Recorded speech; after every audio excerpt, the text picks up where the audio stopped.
ची टीम सादर होणार आहे. तत्पूर्वी मागे जे वर राहिले आहेत तर त्यांना विनम्रतेची विनंती आहे की कृपया या ठिकाणी स्थानापन्न यावं समोर. कार्यक्रम थोडासा मोठा आहे. इयत्ता पहिलीची थीम सादर होणार आहे या ठिकाणी आणि हे जे कार्यक्रम आहे याचं लाईव्ह टेलिकास्ट सुद्धा सुरू आहे. तुम्ही युट्यूबला लाईव्ह कमेंट्स त्यानंतर शेअरिंग सुद्धा करू शकता जे या ठिकाणी उपलब्ध नाही. शाळेचं जे यूट्यूब चॅनल आहे माझी शाळा रायगावान तर या ऑफिशियल यूट्यूब चॅनलला याचं थेट प्रक्षेपण या ठिकाणी चालू आहे आणि ऑफलाईन शूटिंग सुद्धा मी करत आहे.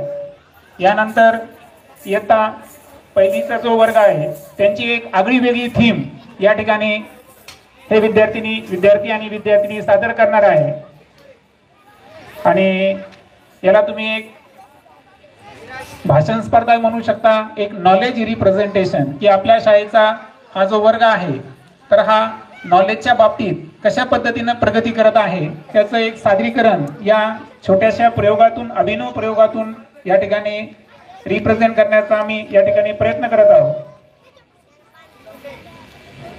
तर एकदा पहिलीच्या विद्यार्थ्यांसाठी जोरदार टाळ्या होऊ द्या.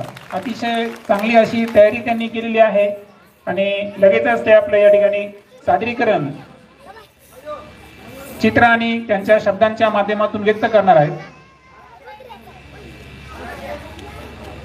युट्यूबला जर कोणी सबस्क्राईब नसेल तर त्यांनी लगेच ZPPS रायगावान असं जरी सर्च केलं की युट्यूब चॅनलला आपल्या चॅनलची पहिल्यांदाच विंडो येते. त्याला तुम्ही लाईक करू शकता, शेअर करू शकता आणि सबस्क्राईब करायला मात्र विसरू नका.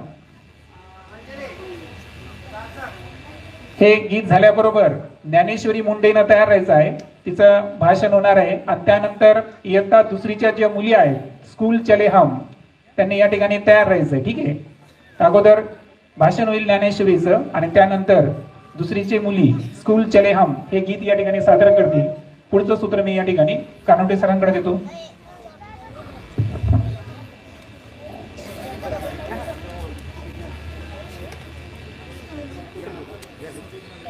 सर्वांना माझा नमस्कार आणि प्रजासत्ताक दिनाच्या खूप खूप शुभेच्छा. माझे नाव यशस्वी हनुमंत पोटे आहे. प्रजासत्ताक दिनानिमित्त आम्ही आता पहिलीचे विद्यार्थी तुम्हाला राष्ट्रीय प्रतीकांची ओळख करून देतो. तुम्ही शांतपणे ऐकावे व पाहावे ही नम्र विनंती. आपल्या समोर येत आहे ईश्वर.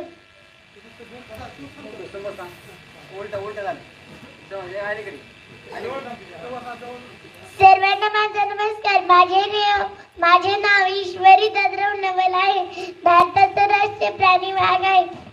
वाघ जंगलात राहतो. वाघाच्या अंगावर काळे पिवळे पट्टे असतात. वाघाच्या आवाजाला डरकाळी म्हणतात. वाघ शिकार करतो. धन्यवाद. आपल्या समोर येत आहे विराज.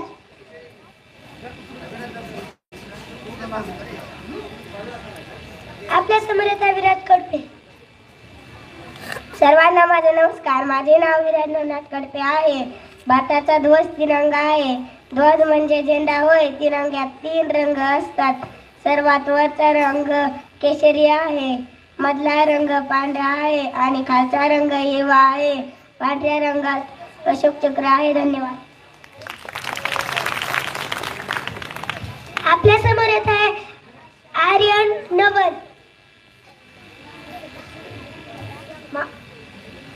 माझे नाव आर्यन राजेश नवल आहे. भारताची राष्ट्रीय नदी गंगा आहे. गंगा ही पवित्र नदी आहे. गंगा नदी गंगोत्री पासून निघते. गंगा नदीला राष्ट्रीय जलवाहिका मान मिळाला आहे. जय हिंद जय भारत.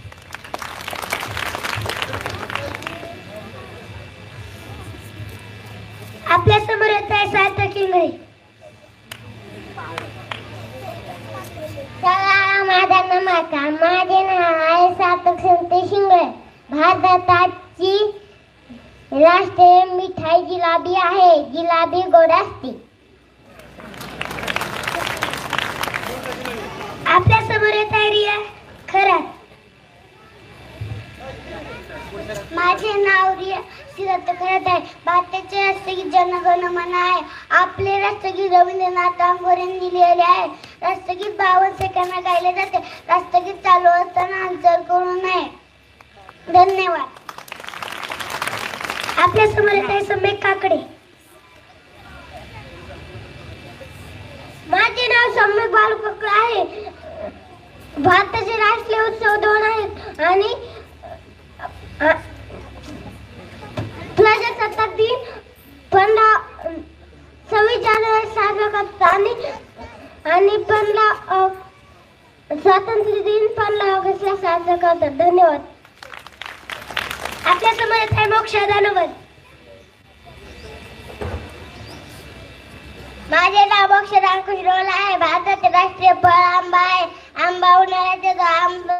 आंब्याचा रस करतात. आंबा गोड असतो. आंब्याला फळांचा राजा देखील म्हणतात. धन्यवाद. आपल्या समोर येत आहे शौर्य आगळे. सर्वांना माझं नाव माझे नाव शौर्य आगळे आहे. आपल्या देशात 29 राज्य व 8 केंद्रशासित प्रदेश आहेत. आपण महाराष्ट्र देशात राहतो. धन्यवाद. आपल्या समोर येत आहे मयूर पोटे. माझे नाव मयूर विष्णू पोटे आहे. भारताचा राष्ट्रीय वृक्ष वड आहे. वड विशाल वृक्ष आहे. वडाला पारंब्या असतात. वडाचे वय 350 वर्ष आहे. धन्यवाद. आपल्या समोर येत आहे सोरा पोटे.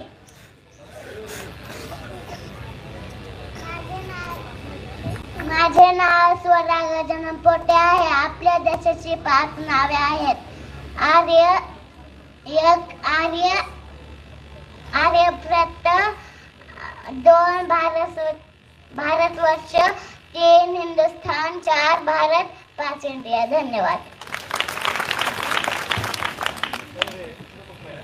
आपल्या समोर येते आराध्या पोटे. नमस्कार. माझं नाव आराध्या अशोक पोटे. भारताचा राष्ट्रीय खेळ हॉकी आहे. हॉकी मध्ये 11 खेळाडू असतात. मेजर ध्यानचंद यांना हॉकीचा जादूगार म्हणतात. धन्यवाद.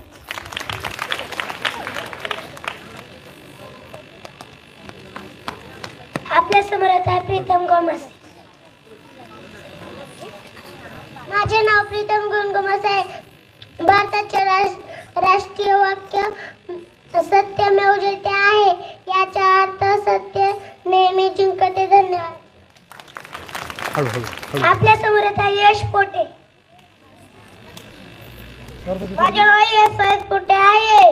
भारताचा राष्ट्रीय पक्षी मोर आहे. मोराला सुंदर लंग आहे. मोर पिसाला फुलटवून लांडोलांडी देते. धन्यवाद. आपल्या समोर आहे रुद्र घुगे.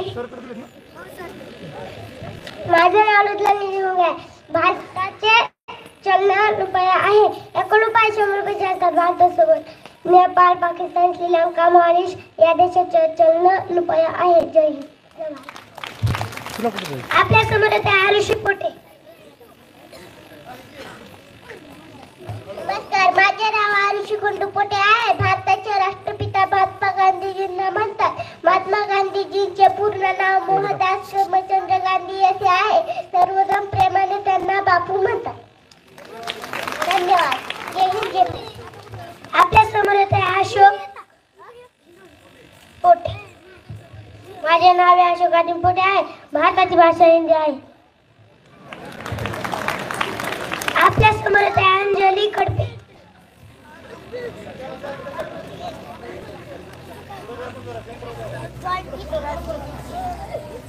नमस्कार. माझे नाव अंजली कडपे. भारताचा राष्ट्रीय प्राणी गंगा डॉल्फिन आहे. धन्यवाद. भारताचा राष्ट्रीय जलचर प्राणी गंगा नदीमध्ये आढळणारा डॉल्फिन आहे. आपल्या समोर येते सार्थक पोटे.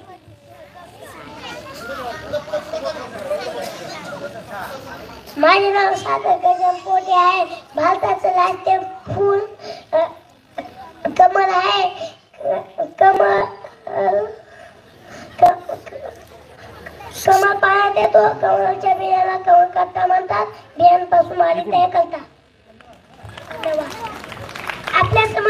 आशा दामणे. माझे नाव हर्षदा नामदेव मैत आहे. भारताचा राष्ट्रीय पुरस्कार भारतरत्न आहे. भारताचे नाव वाढवणाऱ्या व्यक्तींना भारतरत्न पुरस्कार देतात. धन्यवाद. इयत्ता पहिलीचे विद्यार्थी आपल्या समोर होते. त्यांनी भाषण किती मिनिटाचं केलं किंवा किती मोठं केलं हे महत्वाचं नसून त्यांनी समोर येण्याचं धाडस केलं आणि 2 वाक्य ते बोलले, हे मोठं पाऊल त्यांचं आहे. आणि जसं त्यांची इयत्ता वाढत जाईल तसं त्यांचा वेळ आणि भाषणाचं शब्द देखील त्यांचे वाढत राहतील. जवळपास सर्व विद्यार्थ्यांनी आपल्या भारतामध्ये भारताचे राष्ट्रीय प्रतीके कोणकोणते आहेत याची ओळख त्यांच्या शब्दामध्ये करून देण्याचा प्रयत्न या ठिकाणी केलेला आहे. यापुढे सूत्र नजरसं सांभाळतील.